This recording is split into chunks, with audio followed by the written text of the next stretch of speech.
मोदी सरकार में कैबिनेट मंत्री, पहली पंक्ति के नेता और मोदी सरकार में मोदी के बहुत करीबी धर्मेंद्र प्रधान हमारे साथ हैं। यहाँ से लोकसभा का चुनाव लड़ रहे हैं। इन्हीं से समझ लेते हैं आखिर कितने आश्वस्त हैं अपनी जीत को लेकर।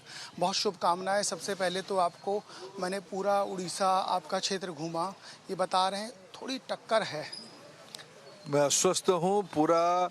इस बार उड़ीसा में मोदी जी की लहर चल रही है। 2 फेज की चुनाव हो चुकी है, ये तीसरी फेज की चुनाव होगा।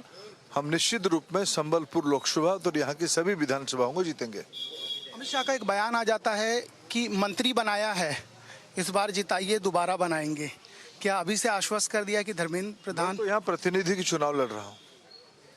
ये भारतीय जनता पार्टी का हर नेता, कार्यकर्ता और प्रतिनिधि बताता है, ये कौन सी ऐसी जड़ी बूटी दी जाती है? मैं यहाँ का सामान्य व्यक्ति हूँ, प्रतिनिधि हूँ। एक सवाल और है सर कि मोदी की गारंटी का कितना फर्क यहाँ पड़ेगा? देखिए, लोग यहाँ मोदी जी को पसंद करते हैं और यहाँ ज़्यादा से ज़्यादा मोदी जी के नाम पे ही वोट हो रहा है। सर एक और चीज़ है, विधानसभा का चुनाव भी साथ के साथ हो रहा है। कुछ लोगों से चर्चा की गई तो बताते हैं कि ऑप्शन नहीं है विधानसभा को लेकर। क्या ये सच है? नहीं, इस बार उड़ीसा में बीजेपी की सरकार बन रही है।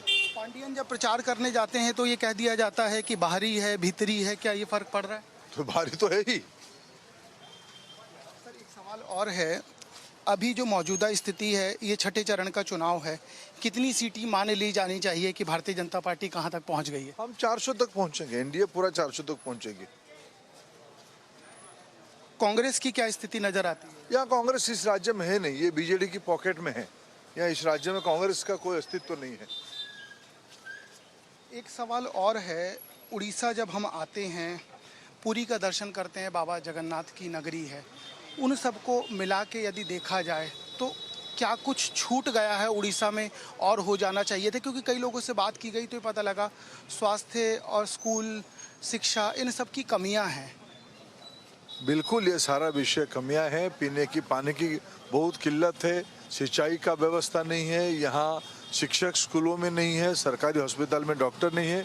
1/3 लोग राज्य छोड़ के बाहर जा रहे हैं काम करने के लिए।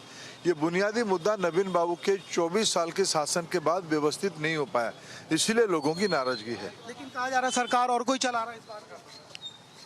चलो, ये धर्मेंद्र प्रधान हैं जो सीधा सीधा ये बता रहे हैं कि इतनी लंबी सरकार चलने के बाद भी काम नहीं हो पाया है और काम नहीं हो पा रहा। वोट इन्होंने कास्ट कर दिया है और ये कह रहे हैं कि मान लेना चाहिए कि सरकार यदि इतने लंबे से चल रही है तो काम होना था, जो कि नहीं हुआ। मोदी की गारंटी है, मोदी का चेहरा है, हम जीत के आएंगे। इस समय सहयोगी जगजीत सिंह और महावीर साहू के साथ दीपक विश्वकर्मा, इंडिया न्यूज़, संबलपुर, ओडिशा।